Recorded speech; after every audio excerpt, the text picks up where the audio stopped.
Yon, so good morning mga kapakpak. Bali, nandito na naman nga tayo mga kapakpak. Curie Chris Love TV ng Puerto Princesa City.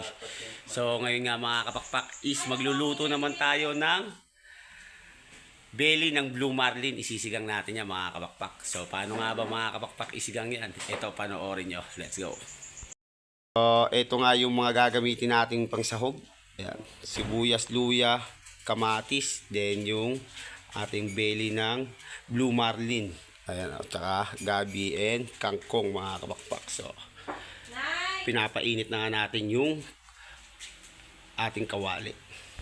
So, ang una nga natin gagawin mga kapakpak, ayan, nilagyan na natin ng mantika. Ipa-fried natin ng bahagya itong mga belly natin mga kapakpak. Yun, so yun na nga mga kapakpak. Ipa-fried lang natin ng bahagya. Sige, update ko na uli kayo mamaya.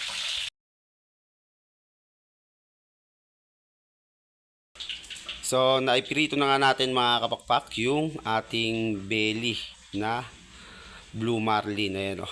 So, tara, umpisa na natin mag-gisa. Let's go. Yun, so igigisa na nga natin yung ating sibuyas, luya at saka kamatis.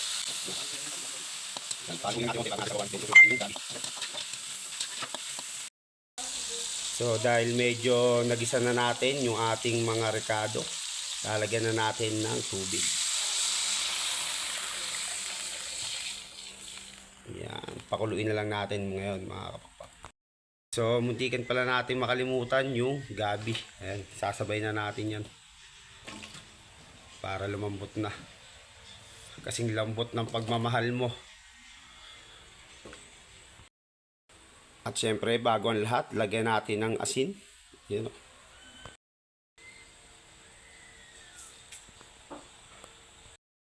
At syempre, pampasarap. Yan, para habang naluluto siya, kumakapit na yung lasa sa gabi. 13 years later, ayan, check natin yung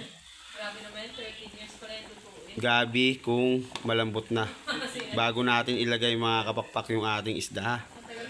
Okay.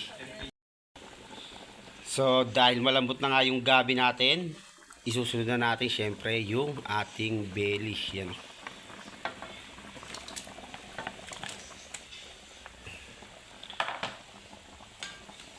Sasabay na natin yan sa pagkaluto. Pakuluin muna natin. At syempre, lalagyan na natin yan ng Nor sinigang sa gabi. Yung sakto lang para hindi maasim. And syempre, ang pinakauli natin ilalagay ay asukal. Yan na. Yon, syempre, titikman natin.